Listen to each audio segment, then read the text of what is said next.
Mesdames et messieurs, bonjour et bienvenue dans cette nouvelle vidéo qui, je sais, va me causer beaucoup d'ennuis car je risque d'attirer les foudres de certains. Mais pour moi, cette vidéo est d'une importance capitale puisque je vais traiter toutes les erreurs possibles et à éviter du coup que vous pouvez faire avec un costume. C'est une vidéo qui se veut intemporelle et exhaustive, rien que ça. Donc je vais pas faire de top 3 des erreurs à ne pas faire avec un costume, top 10, il n'y aura pas de top. Là, c'est toutes les erreurs que j'ai essayé de recenser depuis un long moment. Je vous ai même sollicité pour m'aider à trouver les erreurs et j'en ai un total de 24. Donc il y a à peu près 24 erreurs, il se peut que j'en oublie certaines. Donc si c'est le cas, n'hésitez pas à le mettre dans l'espace commentaire. Voilà, comme ça, on peut échanger aussi et prolonger la discussion. Comme ça, c'est une vidéo qui, avec l'espace commentaire, sera indétrônable. Voilà, on aura vraiment toutes les erreurs. Le but, c'est que sur cette vidéo, vous ayez toutes les infos. Que vous ayez 17 ans, vous n'avez jamais porté le costume, vous vous intéressez au costume, cette vidéo est faite pour vous. Si vous avez déjà un premier costume et vous tâtonnez un petit peu, vous hésitez, vous avez peur de faire des erreurs, cette vidéo est faite pour vous. Si vous êtes quasiment un expert et vous portez le costume au quotidien, cette vidéo est aussi faite pour vous. Vraiment, c'est une vidéo qui est adaptée à tous et en tout temps. Donc, sacré projet, je vous l'admets. Le but n'est évidemment pas de tirer à balles réelles sur certains, même si pour certaines erreurs, ça risque de partir. L'idée, c'est vraiment de vous guider au mieux pour que vous puissiez porter le costume comme jamais, comme personne, et surtout que vous vous sentiez à l'aise, parce qu'un costume qui est porté avec des erreurs, ça gâche tout. Et c'est vraiment dommage, et c'est pour ça que j'ai fait cette vidéo. Comme d'habitude, cette vidéo n'est pas scriptée. J'ai juste fait une liste d'erreurs avec des points que je voulais absolument aborder pour être sûr de rien oublier. Mais voilà, l'idée, c'est que c'est une vidéo qui sera, je pense, très très longue. Ce que je voulais avec cette vidéo, c'est vous apporter le maximum de valeur, le maximum de contenu, même si c'est pas très YouTube friendly. Je sais très bien que les vidéos d'une heure comme ça sur YouTube, c'est pas ce qu'il aime.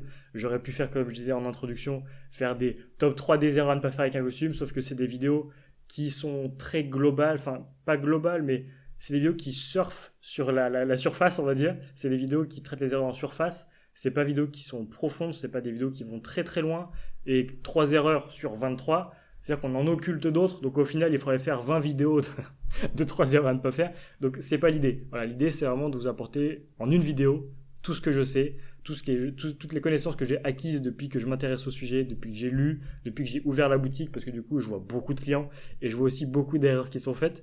Et évidemment, je suis là pour les guider. Et l'idée, c'est aussi de vous guider comme ça. Donc, si jamais vous voulez me soutenir dans ce travail et dans cette quête qui est la mienne, d'aider tout le monde à s'habiller un petit peu mieux, n'hésitez pas à liker la vidéo. C'est vraiment un indicateur qui me montre à quel point vous aimez les vidéos. Voilà. Donc, n'hésitez pas à liker la vidéo, à vous abonner si ce genre de contenu vous intéresse, et surtout à partager la vidéo à quelqu'un qui serait susceptible d'être intéressé. Donc, je suis sûr que vous avez un ami, un collègue, quelqu'un qui va se marier dans votre entourage, qui aurait bien besoin de quelques petites piqûres de rappel sur les costumes. Donc n'hésitez pas à lui partager la vidéo. Et petite surprise, à la fin de la vidéo, vous aurez un cadeau. Voilà, c'est vraiment un très beau cadeau. Je le mettrai à la fin de la vidéo. Je ne mettrai pas de timecode, comme ça, ce sera pour récompenser ceux qui seront arrivés jusqu'à la fin de la vidéo. En tout cas, ça me fait très plaisir de le faire et j'espère que ça vous plaira aussi. Donc restez bien jusqu'à la fin de la vidéo. Et juste avant de commencer, petit disclaimer, je ne suis pas maître tailleur. Voilà, je peux parfois utiliser le terme que ce soit à l'oral ou sur les miniatures ou dans le titre, c'est par souci de simplicité, parce que moi j'ai ouvert une boutique de costumes sur mesure,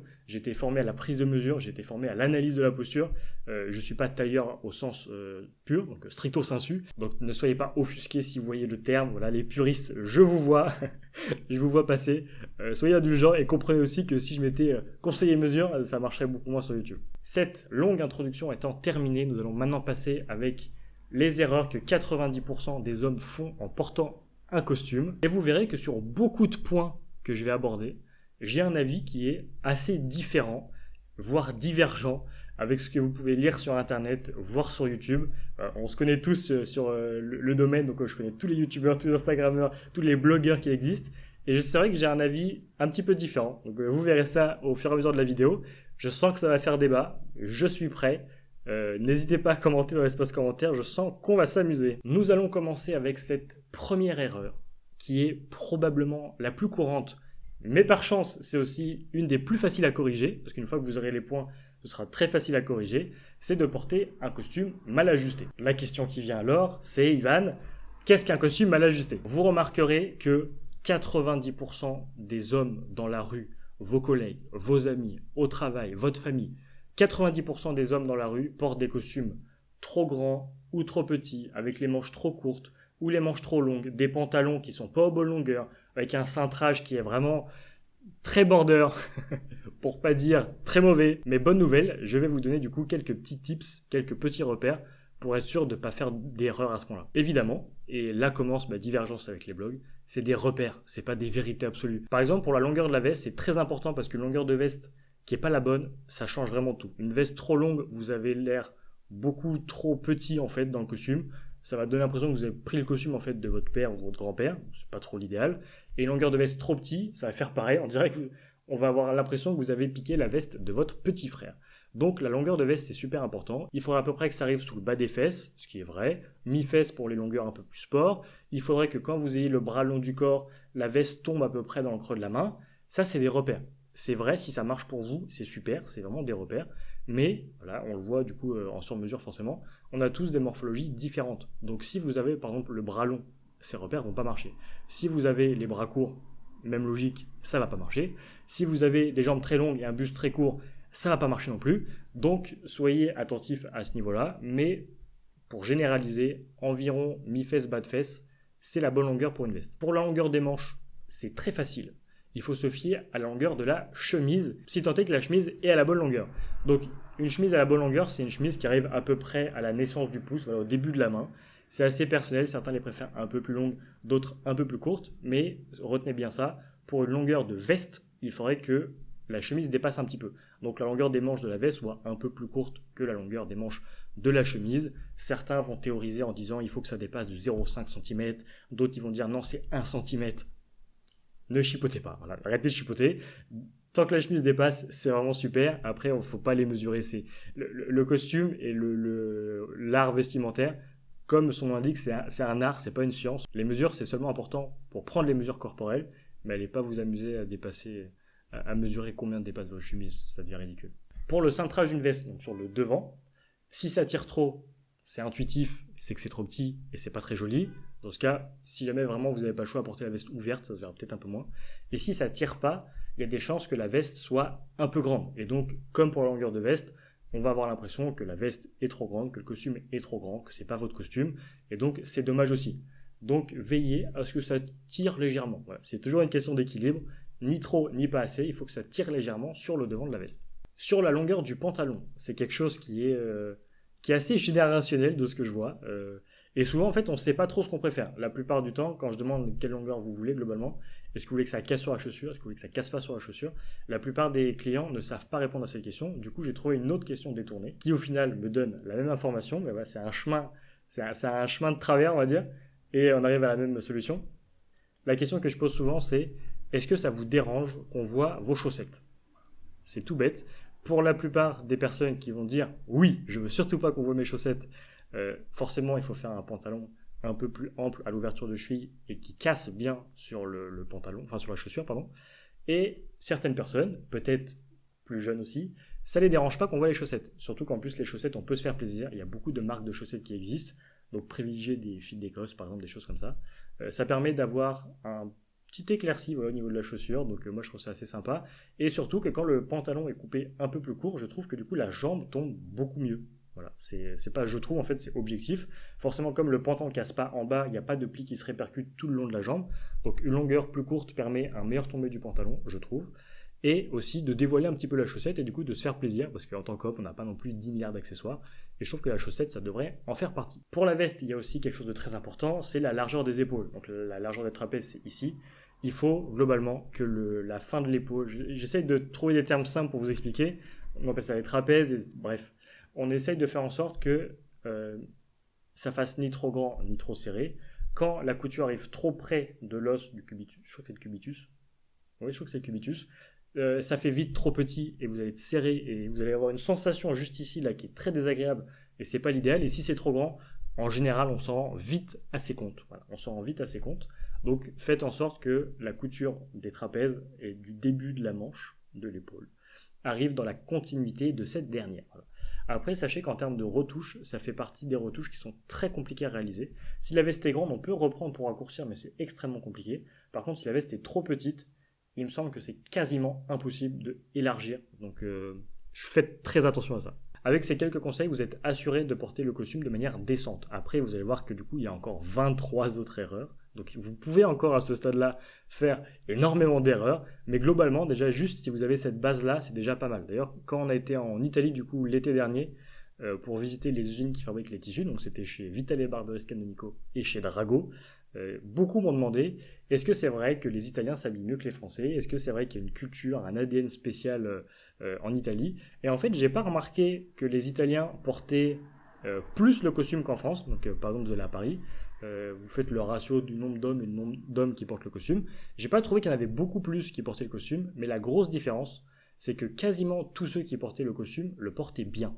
Et ça fait une énorme différence, parce que je suis sûr que si vous allez à la Défense, par exemple, vous vous amusez à faire la sortie des bureaux à la Défense, vous allez voir que des costumes noirs, gris anthracite, mal coupés, trop grands, trop petits, et c'est terrifiant. Vous faites la même chose en Italie, même si ce n'est pas des costumes que je trouve magnifiques, au moins ils seront à la bonne taille, et déjà, c'est beaucoup mieux. Maintenant, on va passer à la deuxième erreur de cette vidéo, qui est de mal choisir son tissu, ou plutôt de ne pas faire attention au choix du tissu. La matière du costume, c'est ce qui compose 100% du costume. Il n'y a pas un endroit du costume où il n'y a pas de matière. Voilà. Donc la matière, ça compose 100% du costume. Et du coup, mal la choisir, c'est vraiment un geste suicidaire. Voilà. Si vous achetez un costume, par exemple, en polyester, ce qu'on retrouve la plupart du temps en grande surface, qu'est-ce qui va se passer? Le but, c'est pas juste de vous dire le polyester, c'est mal. Je vais vous expliquer concrètement ce qui va se passer. Déjà, le polyester, contrairement à la laine, c'est pas thermorégulant. Donc non seulement ça va pas évacuer la transpiration, et en plus de ça, ça va vous faire transpirer encore plus. Donc déjà, mauvais combo. Ça retient les odeurs, donc c'est pas très agréable. Voilà. Avec un costume en laine, vous pouvez faire la saison des barbecues, la saison des raclettes sans souci. Avec un costume en polyester, c'est pas possible. Le tombé, il est souvent très cartonneux, parce que le polyester, c'est un dérivé des matières pétrochimiques, etc. Donc c'est un tombé qui est pas fluide, qui est vraiment très lourd, très uniforme, qui est pas très très beau non plus. Donc c'est vraiment dommage.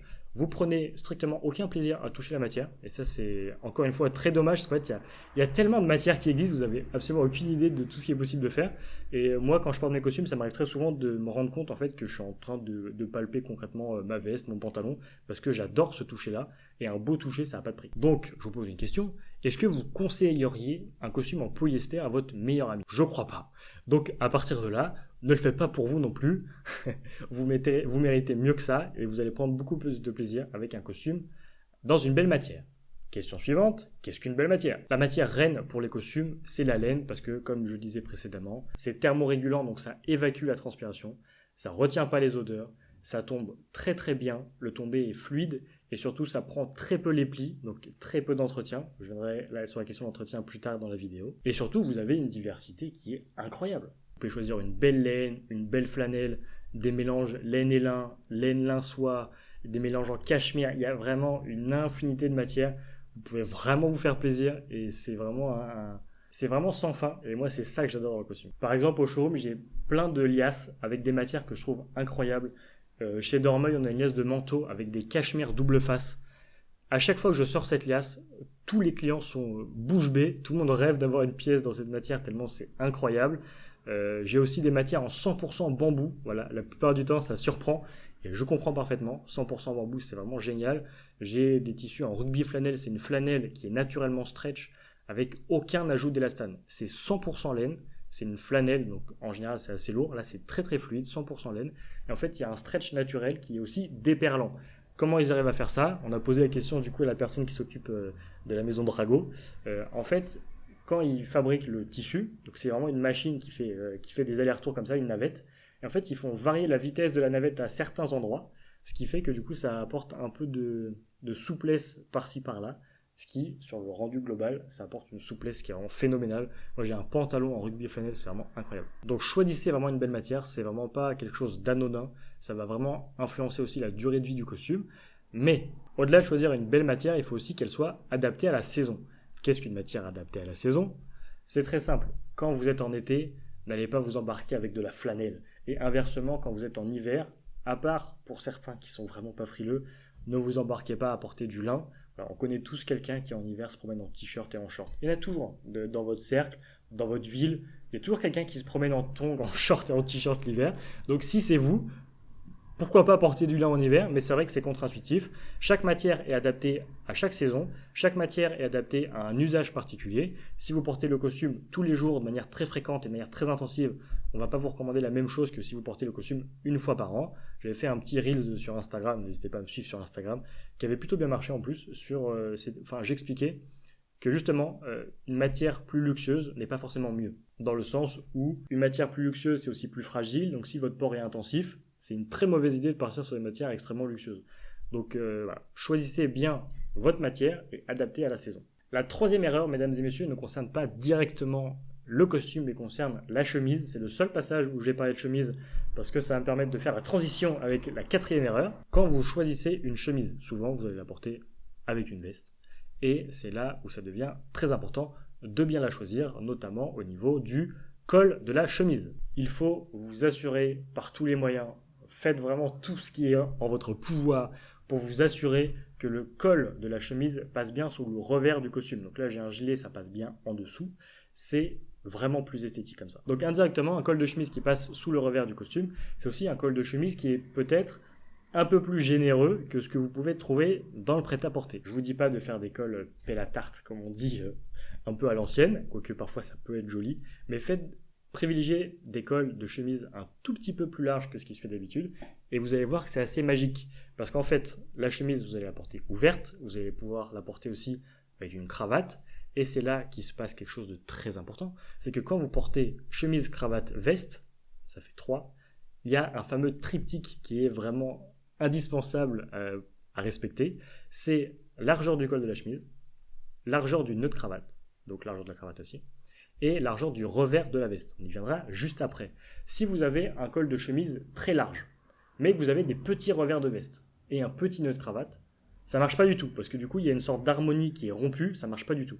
Si vous avez un petit col de chemise avec un gros nœud de cravate, ça marche pas du tout.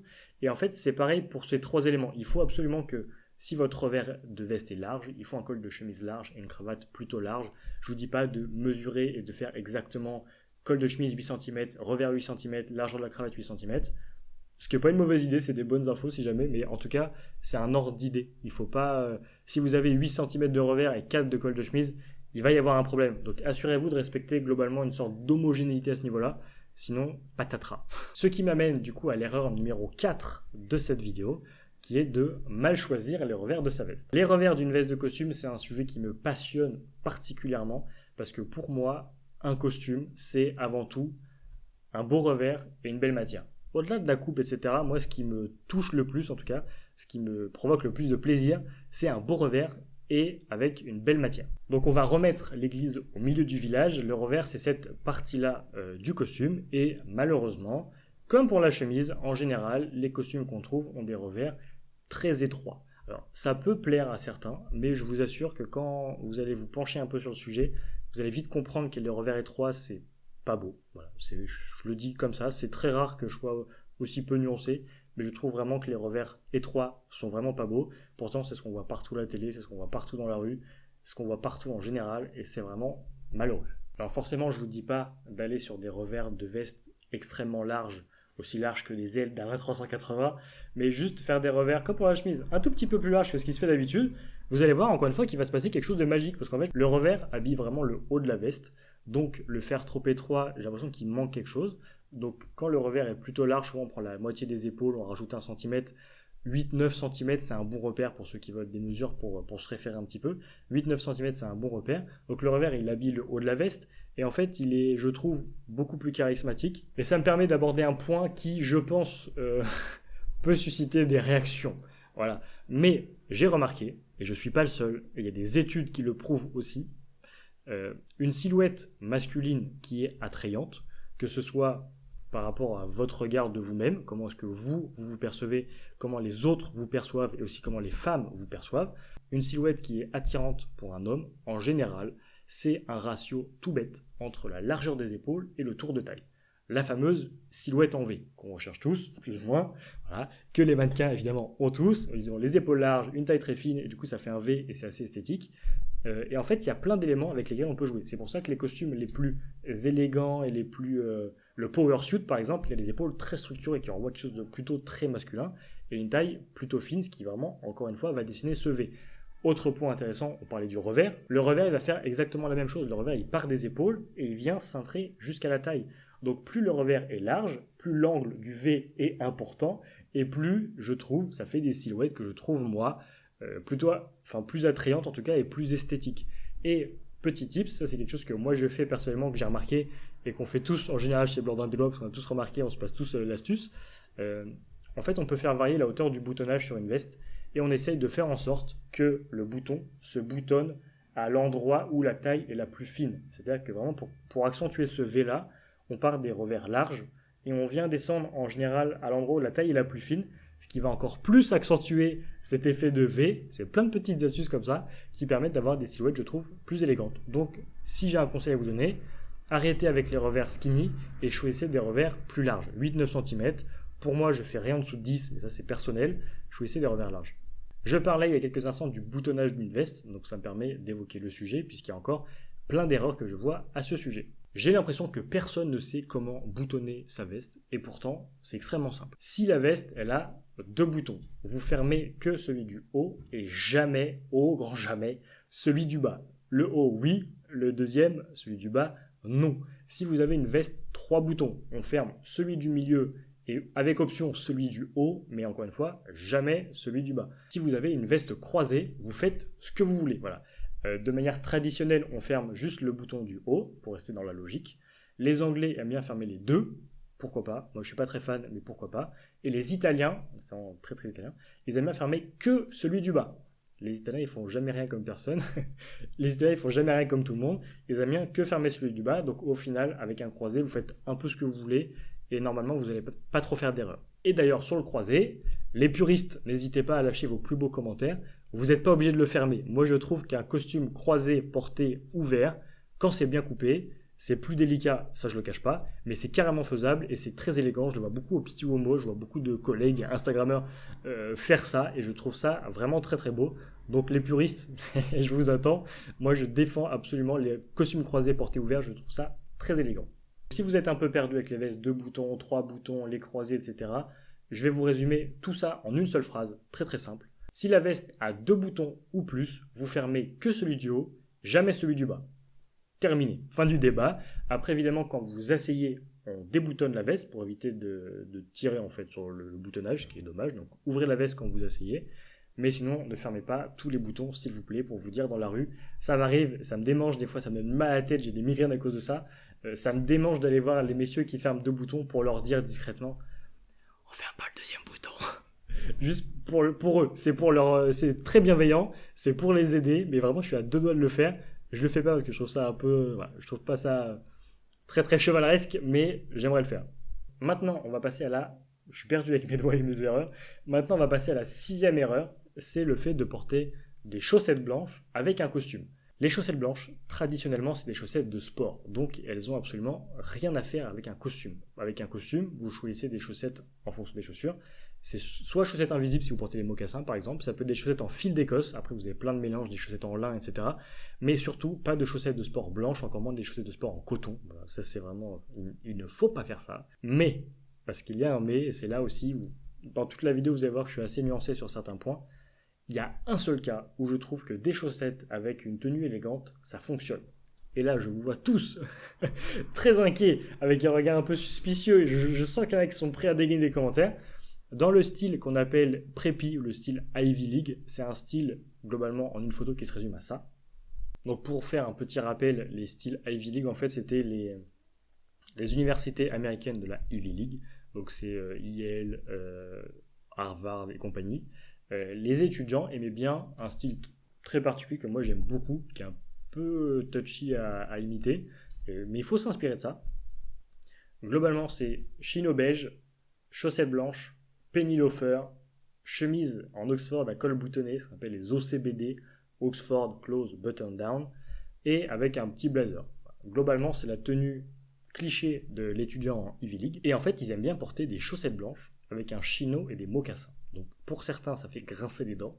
Moi, ça me choque pas. Quand c'est bien fait, encore une fois, je le répète, quand c'est bien fait, parce que c'est très compliqué à réaliser, je trouve, mais quand c'est bien fait, ça me choque pas plus que ça. Voilà. Donc c'est la seule exception que je vois aux chaussettes blanches. Alors ça me permet de vous raconter une petite anecdote à propos des penny loafers. Donc en fait, des mocassins, en anglais on appelle ça des loafers. Après, il y a toujours un adjectif avant. Soit c'est penny loafer, soit c'est tassel loafer, soit c'est Belgian loafer. Il y a plein d'adjectifs. Le tassel loafer, c'est les mocassins à pampilles avec les petits pompons. les penny loafers, c'est les mocassins de manière plutôt anglais quand même, avec la barrette sur le devant. Et en fait, on appelle ça un penny loafer. Est-ce que vous savez pourquoi? Parce que c'est une légende, a priori, c'est ce qu'on raconte. Moi, j'aimais y croire parce que je trouve ça poétique et je trouve ça sympa. J'aime bien les petites légendes comme ça, même si c'est pas vrai. C'était les étudiants, pour ne pas oublier d'appeler leurs parents, glisser un penny dans cette barrette, parce qu'avant, il y avait les machines avec les pièces, que j'ai très peu connues, je l'admets. Mais il y avait des machines avec des pièces. Du coup, ils glissaient un penny dans leur barrette pour se rappeler qu'il fallait appeler papa-maman. Donc c'est une petite légende urbaine que moi je trouve sympa. On passe à la 7e erreur, qui est une erreur qui est... Alors ça c'est marrant parce que je trouve que cette erreur est très répandue dans tous les blogs, toutes les vidéos, tous les conseils. Donc évidemment j'y échappe pas parce que c'est très important d'en parler. Mais en pratique, je l'ai rarement vue. Vous allez tous comprendre. L'erreur consiste à acheter un costume noir en premier costume. C'est vraiment une chose qu'il faut prohiber. Que ce soit votre premier costume, deuxième, troisième, quatrième, cinquième. Il y a beaucoup d'autres choses à faire avant d'acheter un costume noir et c'est vraiment pas quelque chose qu'on conseille pour plusieurs raisons. Déjà, il faut savoir que le noir, c'est très compliqué à dépareiller ou à assortir. En fait, le noir, ça va bien avec du blanc, du bordeaux, du rouge, du gris anthracite et c'est à peu près tout. Vraiment, le noir, c'est compliqué à assortir. Donc déjà, en termes de polyvalence, raté. Le noir, c'est aussi quelque chose qui est connoté très formel, très habillé. C'est un costume qu'on porte pour des smokings, pour les plus belles occasions. Donc c'est vraiment très formel et trop formel pour la plupart du temps au quotidien. Et c'est aussi très connoté, vous le savez, cérémonie, enterrement. Donc, l'un dans l'autre, mauvaise idée. Je trouve en plus que le noir, et comme c'est très connoté au deuil, je trouve ça assez triste quand même à porter. Ça me permet de raconter une anecdote qui pour le coup, m'a beaucoup marqué sur cette première année d'ouverture à la boutique. C'est un client qui vient et qui vient seul, qui a un certain âge, et qui vient seul, donc sans madame. Madame est restée à la maison. On échange un petit peu, etc. Et en fait, je comprends qu'elle n'est pas en très bonne santé, mais j'en sais pas plus. Et en fait, le client me dit qu'il veut un costume bleu marine, assez sombre, très polyvalent, voilà, donc un peu 4 saisons en termes de grammage, etc., etc. Et en fait, il finit par me parler un peu plus de l'état de santé de sa femme, et il me raconte qu'en fait, elle est alitée 24 heures sur 24. Elle est chez eux 24 heures sur 24, il s'occupe d'elle à la maison 24 heures sur 24, et il a le droit, grâce à une association, à 2 demi-journées où il peut sortir et prendre l'air, parce que ça va être dur pour madame, mais j'imagine aussi très dur pour monsieur. Et il en a profité du coup pour venir à la boutique. Et en fait, il me demande si un costume bleu marine très sombre convient pour un enterrement. Et en fait, je comprends que ce qu'il cherche, c'est avoir un costume bleu marine très polyvalent, mais potentiellement aussi un costume bleu marine pour l'enterrement de sa femme. Voilà. Donc, sachant qu'elle est encore en vie. J'ai un petit peu des frissons quand j'en parle, parce que c'est vraiment particulier, et c'est triste et en même temps beau, parce que je trouve que préparer sa tenue pour dire au revoir à sa femme et être le plus élégant possible, le plus beau possible, je trouve ça très beau, mais en même temps c'est très dur à entendre. Mais bref, tout ça pour vous dire, on va regagner un petit peu en émotion. Tout ça pour vous dire que le noir, je déconseille. Bleu marine, c'est beaucoup mieux, c'est plus polyvalent. Ouais, je sais pas pourquoi j'ai parlé de ça. Je trouve aussi que le noir, c'est un costume c'est une couleur en tout cas qui vieillit mal. À part si vous choisissez un beau noir dans vraiment une belle matière, chez un beau drapier, pourquoi pas. Mais en général, le noir, c'est des matières qui sont assez cheap utilisées en prêt-à-porter et ça vieillit très très mal. Donc polyvalence, durabilité. Autre point de détail, ça peut faire serveur. Voilà, dès que vous portez un gilet noir tout de suite, là, vous êtes dans le service, etc. Et c'est vrai qu'il y a très peu de nuances. Le noir, globalement, c'est noir. Après, ça peut être plus ou moins noir, plus ou moins profond, etc., etc. Mais c'est vrai que ça offre pas non plus un champ des possibles qui est réjouissant. Voilà, vous partez sur du bleu, vous avez un choix qui est quasiment infini. Vous partez sur du noir, bon, vous avez vite fait le tour. Donc je dirais toujours, évitez au maximum les costumes noirs. Smoking, pourquoi pas. Et je pense que pour moi, un costume noir, les seules occasions où je conseille un costume noir, c'est smoking. Entièrement même pas, je conseille plutôt du bleu marine. Et aussi, pourquoi pas. Alors ça, je suis pas encore d'accord avec moi-même, mais je vois parfois des Coréens, des Asiatiques, des Japonais porter des costumes en lin noir l'été. Et je trouve ça très très beau. Donc à voir sur ce détail. Là, je me rends compte, ça fait 40 minutes. Et je suis qu'à la 8e erreur. Oh l'enfer, ça va être super long, j'espère que ça vous plaît parce que je me donne à fond. 8e erreur, mesdames et messieurs, c'est le fait de porter un costume qui ne vous correspond pas, qui est en inadéquation avec vous-même et avec votre environnement. Et je vais détailler tout ça maintenant. C'est pour moi l'erreur la plus dramatique que vous puissiez faire. c'est de porter vraiment un costume qui ne vous correspond pas. La question qu'on se pose alors, c'est qu'est-ce qu'un costume qui nous correspond? L'important, c'est vraiment de savoir ce que nous, on aime. Est-ce qu'on est quelqu'un qui aime être plutôt à l'aise, qui aime le côté décontracté? Est-ce qu'on aime vraiment le côté tiré à quatre épingles? Est-ce qu'on est plutôt jeune? Est-ce qu'on a plutôt d'expérience? Est-ce que c'est le premier costume? Est-ce que c'est pas le premier costume? Et en fait, tous ces éléments, c'est super important pour bien choisir le costume, pour que ça vous parle. Encore une fois, le vêtement, que ce soit un costume ou un autre vêtement, c'est la même chose pour les montres, c'est la même chose pour plein de choses. C'est un moyen d'expression de qui vous êtes. Donc si vous êtes une personnalité A et que vous portez le costume d'une personnalité B, il y a une adéquation, vous n'allez pas être à l'aise dedans, et c'est vraiment dommage. Vous allez vous comporter différemment, des fois même un peu gêné, vous allez oser un peu moins parce qu'en fait vous sentez que vous n'êtes pas à l'aise, et en plus de ça, les gens vont ressentir que vous n'êtes pas à l'aise. Donc vraiment c'est dramatique. Pour vous dire, moi mon premier costume, du coup j'avais 20 ans, donc j'avais pas de costume encore, c'était mon premier costume, c'est le concept du premier costume, et c'était pour le mariage du parrain de ma copine. Et donc j'avais pas de costume, et je cherchais un costume, sachant qu'après j'allais travailler un petit peu dans le vêtement, donc j'allais porter les costumes. Donc un peu casse-tête, parce que je me voyais absolument pas porter un costume très lisse, très formel, j'avais 20 ans, j'étais jeune, etc. Ça me parlait pas du tout, même encore aujourd'hui, quand c'est trop, ça me parle un peu moins. Donc je cherchais un costume qui fasse un peu cool, et j'ai fini par trouver un costume en seersucker. Donc oui, premier costume de moi-même, c'était un seersucker, ce qui est, je pense que je dois être le seul à avoir fait ça, parce que c'est vraiment pas quelque chose qu'on conseille, mais en fait c'est une matière qui est un petit peu gaufrée, c'était un bleu marine, donc quelque chose d'assez sobre, de moins je pense pas que ça se voyait, et moi je me sentais très bien dedans, c'était très souple, très léger, je trouvais que ça faisait assez moderne, ça me correspondait bien, et j'étais à l'aise, voilà, j'étais à l'aise, et si j'avais porté le costume très lisse, un peu classique, que j'avais pris peut-être à mon père, etc., j'aurais vraiment pas été à l'aise, donc ça c'est la pire chose. Donc soyez en adéquation avec vous-même, mais soyez aussi en adéquation avec l'environnement. Donc c'est ce que je disais. Admettons que vous êtes invité au mariage de votre meilleur ami et que vous aimez porter le costume. Vous arrivez, costume 3 pièces, chemise, cravate, boutonnière, pince à cravate, la montre, les boutons de manchette, les richelieu et la totale. C'est pas très respectueux parce que à un mariage, on essaie de pas voler la vedette au marié quand même. Et on vient un peu moins habillé que le marié. C'est vraiment le concept. Donc ne faites pas ça. Et au contraire, si vous venez sous-habillé, encore une fois, c'est un manque de respect aussi. C'est pas très respectueux. Dans le sens où votre tenue ne montre pas que vous respectez le moment, parce que voilà, c'est ça aussi qui est beau, c'est de respecter le moment, et moi je trouve ça fou qu'avec un costume, on puisse s'adapter extrêmement facilement à toutes les situations du quotidien et toutes les situations de la vie. Pour vous dire, là c'est une anecdote qui est marrante, si mes profs de la fac tombent dessus, ils vont rigoler, je suis pas sûr qu'ils tombent dessus, mais enfin bon, c'est jamais. Du coup, pour ceux qui savent, j'ai fait un master 2, enfin je fais un master en droit, et il y a beaucoup, surtout en master 1, master 2, on passe beaucoup d'oraux. Et en fait, j'étais spécialisé moi en droit des étrangers. Et j'avais quand même du droit privé, donc du droit des affaires aussi le matin. Donc matinée, droit des affaires avec un ancien doyen de la fac qui lui portait le costume pendant ses cours, ce qui est assez rare. En droit, on peut penser que tout le monde porte le costume, les étudiants, les profs, etc. Pas du tout. Lui, il portait le costume pendant les cours. Et l'après-midi, droit des étrangers avec une prof qui est, je pense, la meilleure prof que j'ai eue de toute la fac. Et vraiment, tout le monde est d'accord là-dessus. Mais du coup en droit des étrangers, avec du coup une matière qui se prête un peu moins au port du costume. Et ben vous savez quoi, je me suis pas habillé pareil pour les 2 euros. Le matin j'étais venu plutôt costume, pas de cravate pour pas faire trop non plus, costume 2 pièces, chemise, belle paire de chaussures, etc. Et l'après-midi, j'ai gardé ma chemise, j'ai gardé un beau pantalon, mais j'ai mis une veste de travail qui faisait un peu plus décontracté, qui restait élégant, etc. Mais qui faisait pas pareil qu'avec un costume. Donc je trouve ça merveilleux à quel point on peut s'adapter avec un costume. 9e erreur, ça va être très rapide, c'est de ne pas retirer tous les petits fils que vous pouvez trouver sur un costume. Donc vous avez les croisillons au niveau des fentes arrière de la veste.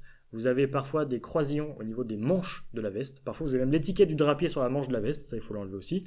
Vous pouvez avoir les milanaises sur les revers quand elles sont pas décousues, il y a encore le petit fil de bâti, il faut les enlever. Et parfois vous avez des petites fils aussi au niveau des trapèzes ici. Quand le costume est intégralement entoilé, il y a ces fils de bâti que moi j'enlève, mais ça ne se garde pas. Voilà. Tous les fils blancs, en général, ils sont blancs, que vous voyez, ça s'enlève. Alors attention aux fils de bâti à ce niveau-là, parce qu'en fait, je sais qu'il y a des marques de prêt-à-porter qui s'amusent à rajouter des fils ici, faisant croire que c'est un peu tailleur, que c'est intégralement entoilé, et en fait, pas du tout.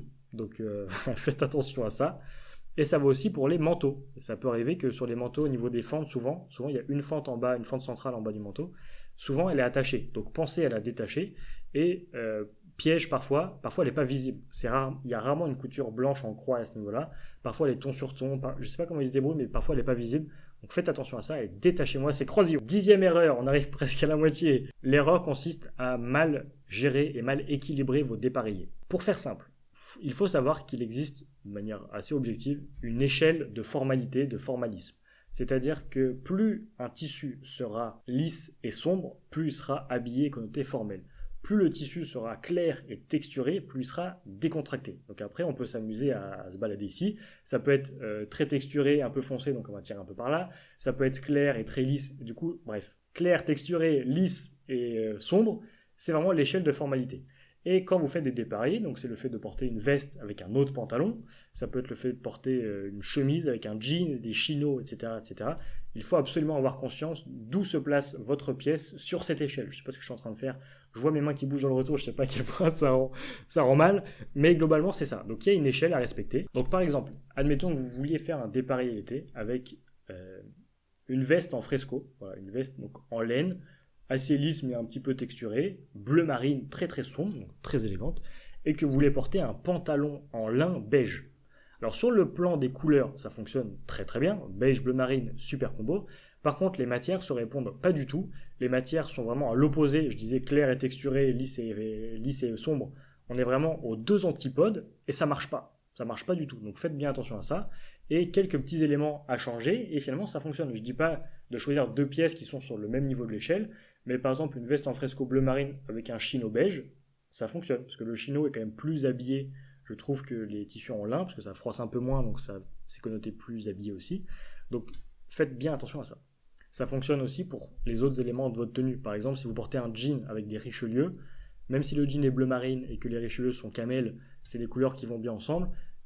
Jean et Richelieu, ça ne marche pas. Les Richelieu, c'est les chaussures les plus habillées du vestiaire masculin. Le jean, c'est potentiellement le pantalon le moins habillé du vestiaire masculin. Donc ça ne fonctionne pas. Pareil, si vous portez une chemise avec un jean, ça se fait. Mais privilégiez du coup plutôt une chemise en Oxford, qui a une matière un peu plus robuste, qui est un peu plus texturée. Si vous faites un jean, si vous portez une chemise en popeline avec un jean, ça fait trop déséquilibré. Donc ayez un peu en tête, renseignez-vous sur le sujet pour savoir à peu près où se situe chaque pièce de votre vestiaire. Donc peut-être chemise en lin, chemise en coton lin, chemise en popeline, chemise en Oxford, veste en lin, veste en coton, veste en laine, quelle laine, etc.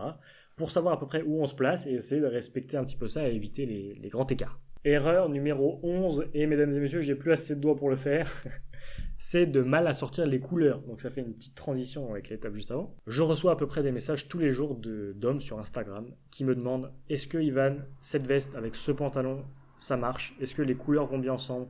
Est-ce que ce pantalon avec ses chaussures? Est-ce que cette chemise avec ce costume, qu'est-ce que je mets comme chemise? Qu'est-ce que je mets comme cravate? Qu'est-ce que je mets?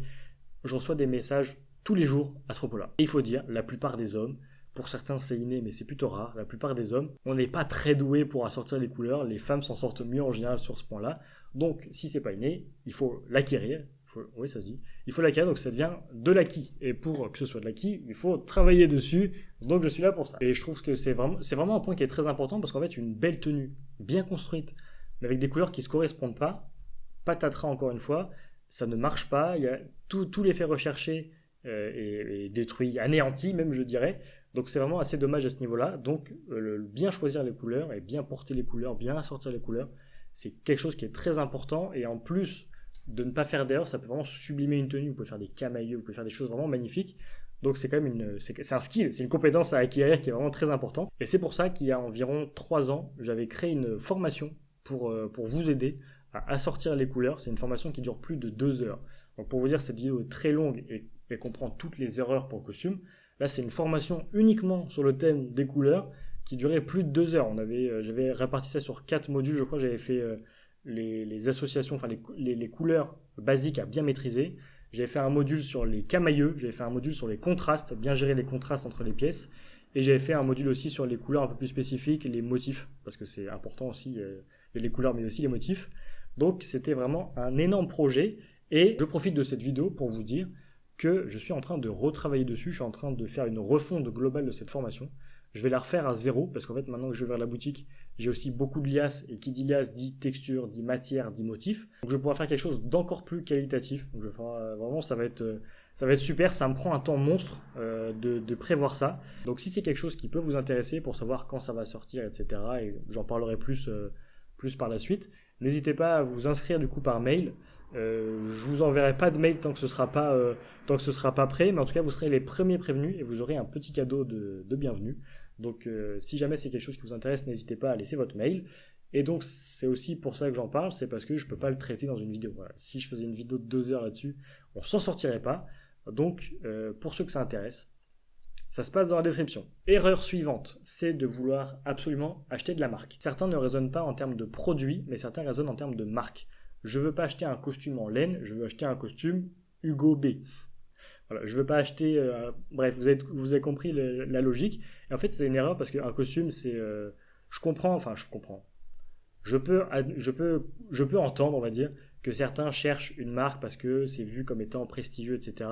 Sauf que la plupart du temps, c'est pas vrai. En fait, c'est pas vrai et la qualité du produit est assez moindre en général parce que je vais faire un gros schéma. Je vais faire un gros schéma, mais pour que vous compreniez, vous êtes une marque. Je vais faire comme l'État et la politique qui ramènent tout le budget de l'État sur 100 euros, voilà, pour que vous ayez une idée. Admettons que vous êtes dirigeant d'une marque, voilà, vous êtes là, vous faites des costumes et il faut vendre ces costumes. Option 1. Vous mettez 90 euros sur les 100 euros dans la confection du costume. Donc vous avez un bel atelier, vous avez des belles matières, des beaux détails, une belle qualité de confection, un beau service. Et vous avez vraiment un costume qui est magnifique. Et il vous reste 10 euros pour le budget. Donc la plupart du temps, ces marques-là ne sont pas très connues parce que tout le budget est mis dans le produit et pas dans le marketing. A contrario, on va faire l'exemple inverse, vous avez une marque, pareil, vous voulez faire votre marque et vendre des costumes, et vous faites le choix complètement inverse. Vous mettez 10 euros dans le costume et 90 euros dans le marketing. Alors là, je peux vous assurer que du coup, le monde entier connaît votre marque, mais votre costume, il vaut pas grand-chose. Donc c'est un peu ça, c'est très schématique parce que la plupart du temps, ils font pas des choses vraiment extrêmement mauvaises. Il faut quelque chose qui tienne la route, mais ça reste quand même pas l'idéal. Donc ne raisonnez pas en termes de marque, raisonnez en termes de produit. Erreur suivante, c'est de mal gérer votre transition vestimentaire vers le costume. Je sais qu'il y a beaucoup de personnes qui regardent, qui sont assez jeunes, qui sont passionnés, et je trouve ça vraiment merveilleux. Mais admettons que vous ayez 17 ans, que vous êtes du coup au lycée, vous portez la plupart du temps des jeans, des baskets, des t-shirts, et que vos camarades aussi, mais que vous êtes passionné par le costume. Compliqué d'arriver le lendemain matin en costume croisé.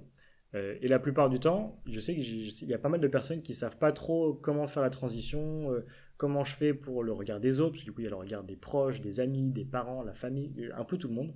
Comment je fais pour faire une belle transition? Vous avez globalement 2 approches. Une approche qui est plutôt franche et un peu bourrin, et une approche qui est plutôt délicate. L'approche délicate consisterait à faire évoluer votre style petit à petit, en douceur, sans fioritures, sans trop de grand écart. Donc globalement, vous passez du t-shirt au polo, vous passez du polo à la chemise peut-être casual, vous passez de la chemise casual à la chemise habillée, ça fait une belle transition assez douce. Vous passez du jean au chino, du chino au pantalon un peu plus travaillé avec des matières un peu plus robustes, flanelle par exemple, etc., pour arriver au pantalon de costume. Vous passez la veste en jean par exemple à une veste de travail, ce qui est une belle transition douce et en plus vous pouvez faire des belles tenues avec des vestes de travail. La veste de travail au blazer, le blazer après à une veste plus travaillée, plus habillée. Les chaussures pareil, vous passez des baskets à peut-être des baskets en cuir, des belles sneakers en cuir. Vous passez des sneakers en cuir à peut-être une paire de mocassins qui fasse assez cool. Et petit à petit, vous allez pouvoir faire des transitions et de manière assez douce et personne ne le remarquera, ce sera vraiment limpide et ça se passera bien. Donc pour certains, c'est une approche qui peut leur convenir. Pour d'autres, il y a l'approche bourrin.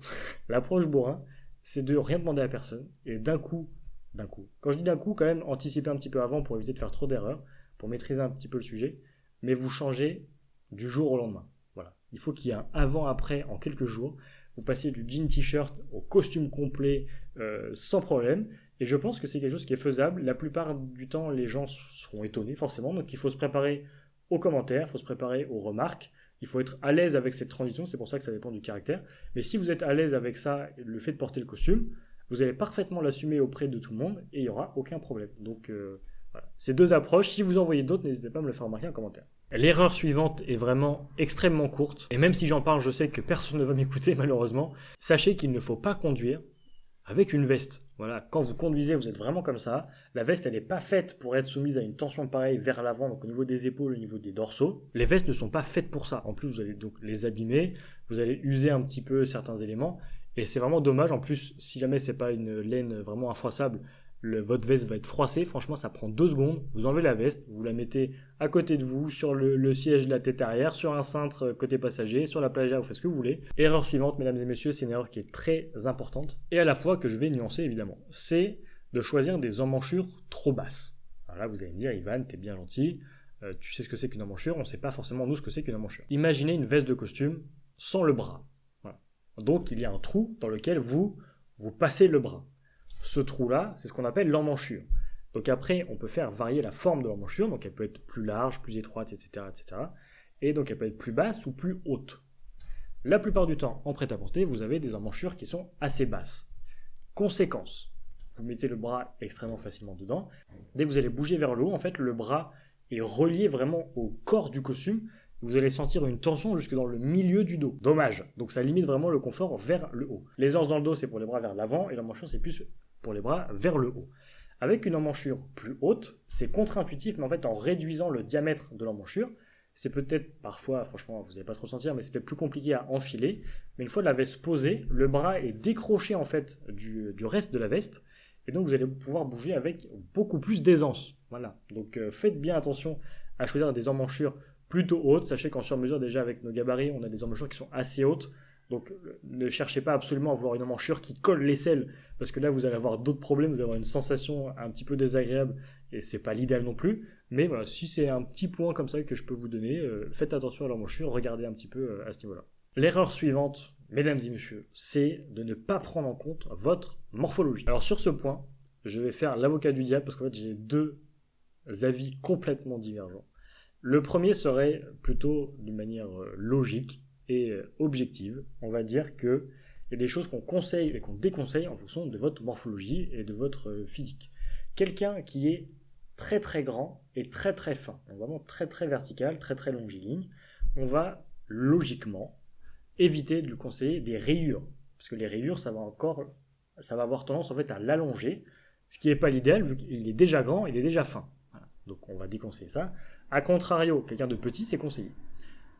Quelqu'un qui est assez fort, voilà, qui est assez costaud, on va déconseiller tout ce qui est carreau et prince de Galles parce que ça va avoir tendance, encore une fois, à l'élargir visuellement. On va éviter les matières trop lourdes, on va éviter les poches plaquées qui rajoutent encore plus de matière, etc. Parce que la personne est déjà forte, donc on va éviter de rajouter de la structure à ce niveau-là. Ça, c'est quelques conseils juste pour les motifs, mais ça fonctionne très bien avec la forme du revers, la hauteur des poches, longueur de veste, longueur de manche. Tout ça, c'est très important. Mais moi, c'est là où je suis pas d'accord en fait avec ce que je viens de dire, parce que ça, c'est ce que vous allez lire en fait la plupart du temps. Moi, j'ai tendance à dire qu'en fait, on s'en fiche. Voilà, on s'en fiche. Si vous êtes quelqu'un de plutôt fort et que vous aimez les carreaux, roulez jeunesse. Si vous êtes grand et fin, mais que vous adorez les rayures et le côté un peu mafieux, gangster qui s'en dégage, roulez jeunesse. Si vous avez des cuisses très larges, mais que vous voulez pas forcément de pantalons droits et que vous préférez les pantalons ajustés, roulez jeunesse. Si vous êtes plutôt petit et que vous voulez porter des manteaux longs, mais roulez jeunesse. Le plus important de tout, en fait, dans le costume, et dans le vêtement, et dans tellement de sujets qui sont connexes, c'est pas ce qu'on dit, c'est ce que vous préférez, c'est ce que vous ressentez. C'est votre costume. Si vous êtes fort et que vous voulez du tweed, mais portez du tweed, quoi. Franchement, ne laissez pas les avis sur Google, les blogs, d'autres vidéos, vous dire ce que vous avez le droit de faire, ce que vous n'avez pas le droit de faire. En fait, la plupart du temps, tous les articles que vous voyez qui disent ces choses-là, c'est des articles qui sont assez fermes, en fait, pour aiguiller les personnes qui commencent à s'habiller. Admettons que vous soyez débutant, vous ne savez pas trop quoi faire, et ben les blogs sont là pour vous donner une sorte de ligne directrice, pour ne pas faire d'erreur, mais un peu trop strict. Donc en fait, vous avez du mal à vous écarter un petit peu de cette ligne-là, mais une fois que vous avez un peu plus d'expérience, franchement, n'écoutez pas tout ça, quoi. Par exemple, à titre personnel, moi j'ai des mollets qui sont extrêmement développés, et je sais que quand je prends les mesures des clients, à chaque fois que je prends la mesure du mollet, je suis en train de regarder si c'est moi qui ai les plus gros mollets ou pas, parce que la plupart du temps c'est le cas. J'ai 45 cm de tour de mollet pour ceux que ça intéresse, et quand j'ai fait mes premiers costumes sur mesure, en fait j'ai tendance à faire des pantalons qui étaient assez droits au niveau du mollet, parce que j'ai tellement eu de problèmes de confort, des mollets vraiment extrêmement serrés, que quand j'ai pu faire autrement, je voulais des mollets vraiment qui respirent l'air. Je voulais vraiment les mollets à l'air libre et des mollets vraiment très très à l'aise.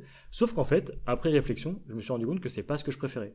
Aujourd'hui, mes pantalons, je les fais pas aussi larges qu'avant parce qu'en fait, oui, c'est adapté à ma morphologie parce que du coup, j'ai des gros mollets, il me faut un pantalon large au mollet. Mais en fait, c'est pas ce que moi je préfère. Moi, je préfère quand c'est un peu plus ajusté.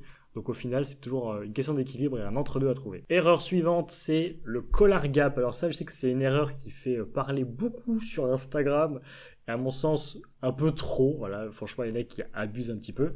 Le collar gap, c'est quoi? C'est que quand vous portez une veste, en fait, il peut y avoir parfois un écart entre le dos, au niveau du dos, le col de la veste et le col de chemise. Il y a un petit écart parfois, ce qu'on appelle le collar gap.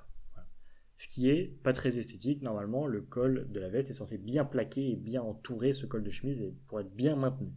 Maintenant, en tant que conseiller sur mesure, je peux vous dire que la plupart du temps, les collar gap ne sont pas dus à la qualité de confection, ni au gabarit, ni à la marque, ni au modèle, ni à ce que vous voulez. La plupart du temps, les personnes qui ont des collar gap, c'est des personnes qui sont soit un peu voûtées, parce que forcément, étant voûtées, ça crée un espace derrière, soit qui ont un cou, la tête un petit peu en avant, etc. Bref, il y a plein d'occasions de créer un collar gap, et c'est pas forcément signe de qualité quand vous voyez, c'est l'inverse, c'est pas signe de mauvaise qualité si vous avez un collar gap, parce que la plupart du temps, c'est plus dû à votre posture. Après, nous, en sur-mesure, on a l'avantage de pouvoir s'adapter à ça et de pouvoir réduire, voire atténuer au maximum les collar gap. Maintenant, certains vont vous dire s'il y a un collar gap, c'est ciao, vraiment. Il y en a qui sont un peu extrémistes à ce niveau-là. Maintenant, en fait, je vous invite à relativiser un petit peu parce qu'en fait, on bouge tout le temps, on n'est jamais statique comme ça, comme un i. Donc, le collar gap, si vous êtes comme ça, peut-être qu'il se verra, mais dès que vous allez bouger, ce sera beaucoup plus naturel. Moi, je sais que j'ai des costumes, par exemple, sur lesquels j'ai aucun collar gap.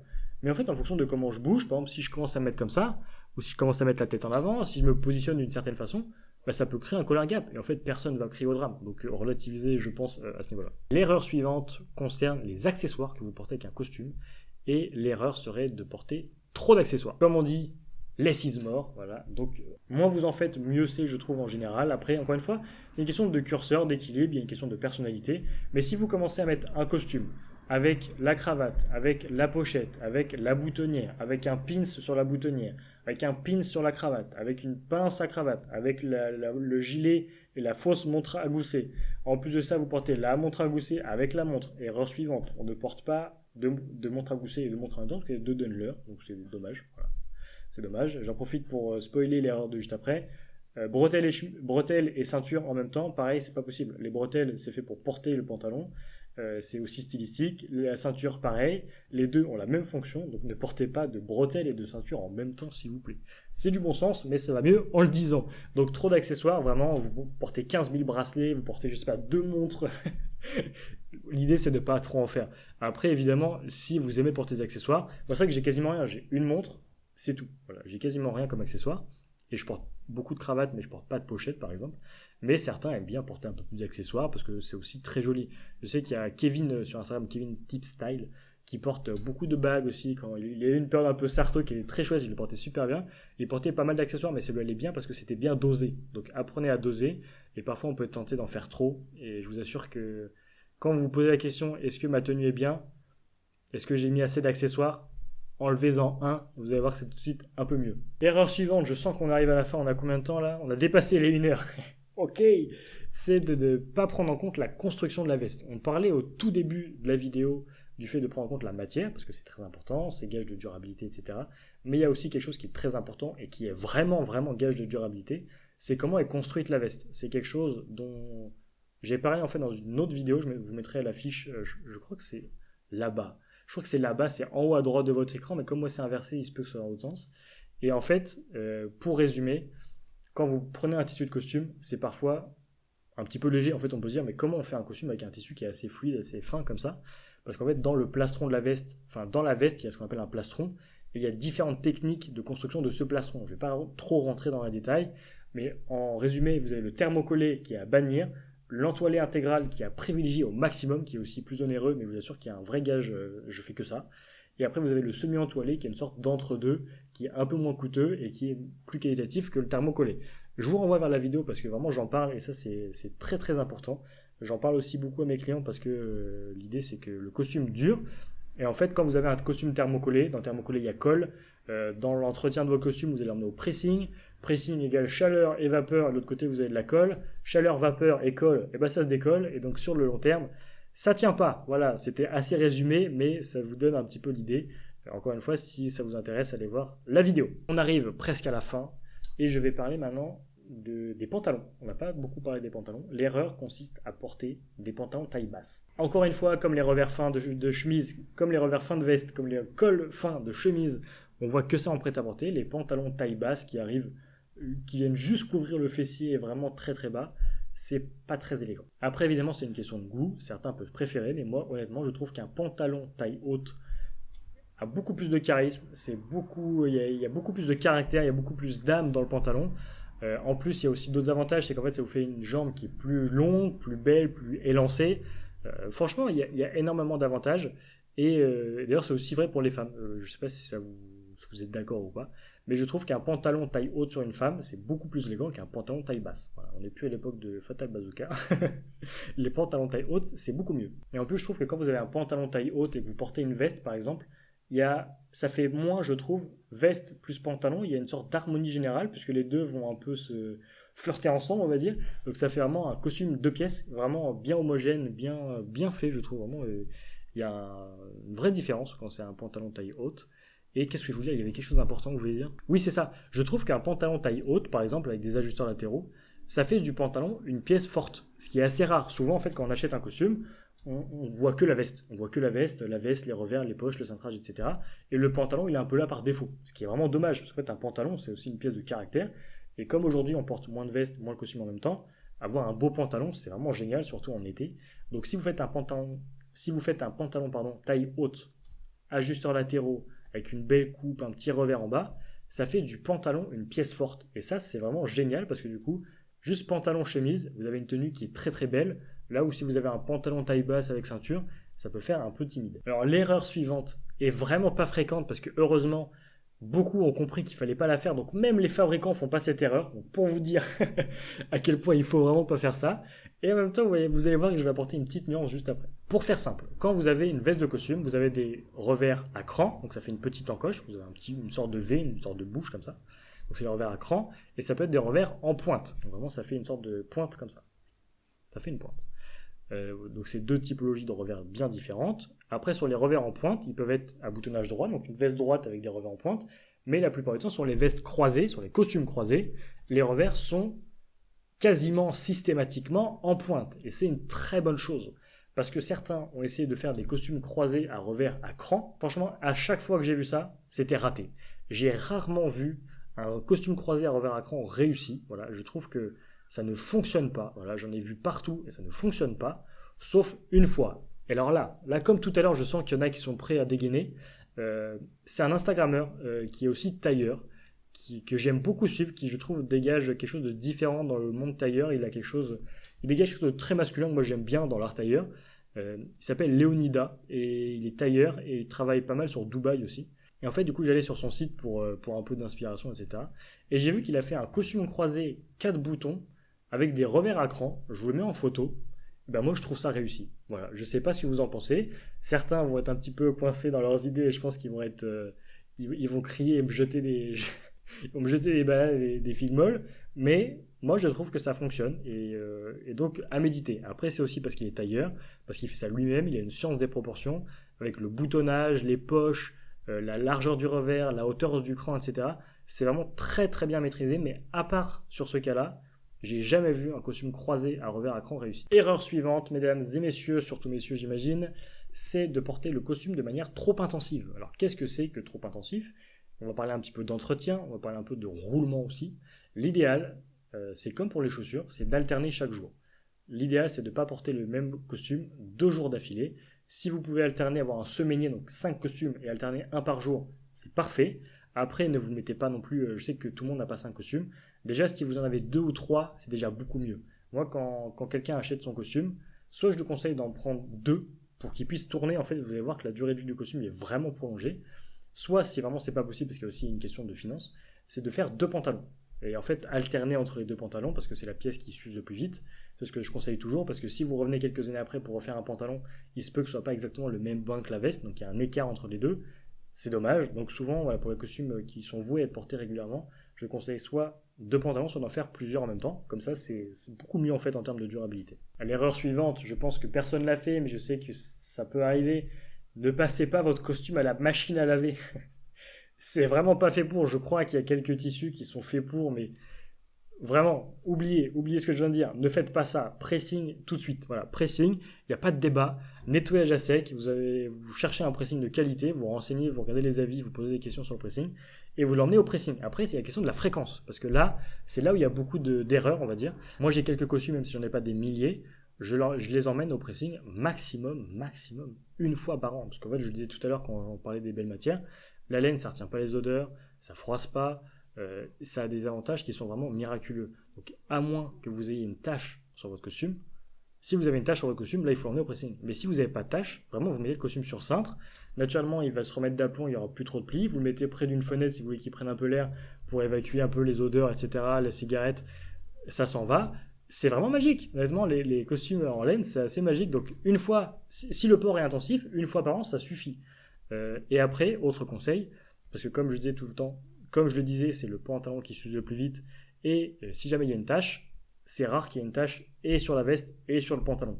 Donc si vous avez, admettons, une tache sur le pantalon, pensez à bien emmener la veste avec quand même. Parce qu'en fait, si vous avez un costume bleu par exemple, et que vous emmenez systématiquement le pantalon, sur une échelle de quelques années, il va y avoir un écart entre la couleur bleue de la veste et la couleur bleue du pantalon.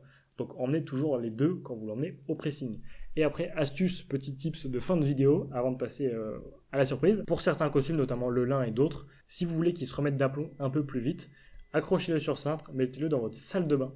Et en fait, avec la vapeur d'eau, ça va aller sur le tissu, ça va alourdir un petit peu le tissu, et donc ça va se remettre un petit peu d'aplomb. Voilà, c'est pas miraculeux, mais ça mange pas de pain. Eh ben écoutez messieurs, je pense qu'on a fait une belle vidéo là. Je pense que oui, ça fait 1h20 à peu près. Donc il va être temps de vous parler de la surprise que j'ai pour vous, puisque comme je disais, j'ai fait un gros travail de recherche et j'ai pris beaucoup de temps pour faire cette vidéo. Et j'ai envie aussi de vous offrir quelque chose en plus. Voilà. Et donc pour remercier ceux qui sont arrivés jusqu'ici, parce que 1h20 à m'écouter, j'espère que c'était pas trop désagréable. Pour tous ceux qui viennent à la boutique, je vous offre une chemise sur mesure pour l'achat d'un costume. Voilà. Donc au niveau des conditions, c'est assez simple. C'est valable uniquement à la boutique de Caen, donc pas besoin d'aller voir Clermont, Reims, Strasbourg, Lille, Annecy, qui vous voulez. C'est valable uniquement à la boutique de Caen. C'est c'est la boutique de Caen qui vous offre ce cadeau. Donc une chemise sur mesure offerte d'une valeur de 150 €. Voilà. Pour tout achat de costume à plus de 850 €. Donc globalement, c'est un bon 2 pièces. 2 pièces, 3 pièces croisées, vous faites ce que vous voulez. Mais à partir du moment où ça dépasse les 850 €, je vous offre une chemise sur mesure. Voilà. Donc c'est cadeau. J'espère que ça vous fait plaisir. Moi, ça me fait plaisir aussi. Et plutôt que de faire des réductions, je préfère vous offrir quelque chose en plus. Comme ça, vous aurez, avec vos costumes, une magnifique chemise. Autre condition très importante, si du coup vous venez en boutique grâce à cette vidéo, il faut absolument avoir commenté cette vidéo. Donc il faut que vous likez cette vidéo, vous commentiez dans la vidéo, comme ça le jour J, quand vous venez en boutique, je peux vérifier que vous n'avez pas fait les petits malins et que vous êtes bien abonné à la chaîne, vous avez liké et commenté cette vidéo, vous commentez ce que vous voulez, vous commentez rendez-vous dans 2 semaines, vous commentez costume bleu, vous faites ce que vous voulez, vous commentez ce que vous voulez. En tout cas, je regarderai que vous avez bien commenté pour vous offrir la chemise. J'espère que cette vidéo vous a plu, encore une fois, donc n'hésitez pas à vous abonner, à liker la vidéo. N'hésitez pas à échanger encore dans les commentaires, parce que là, cette vidéo, je l'ai vraiment voulu pour qu'elle soit quasiment intemporelle, donc pour les abonnés de 2070. N'hésitez pas à me dire si c'est toujours d'actualité, en tout cas j'espère que c'est d'actualité. Et s'il y a des nouvelles erreurs, n'hésitez pas à les mettre en commentaire, comme ça on alimente constamment cette vidéo pour avoir le maximum de commentaires et le maximum d'erreurs à pas de faire. Comme ça va aider le maximum de personnes. Voilà, je voulais vraiment vous apporter le maximum de valeur avec cette vidéo. Et j'espère encore une fois que ça vous a plu. Je vous souhaite une très bonne journée. C'était Ivan, restez souriant et élégant. Salut!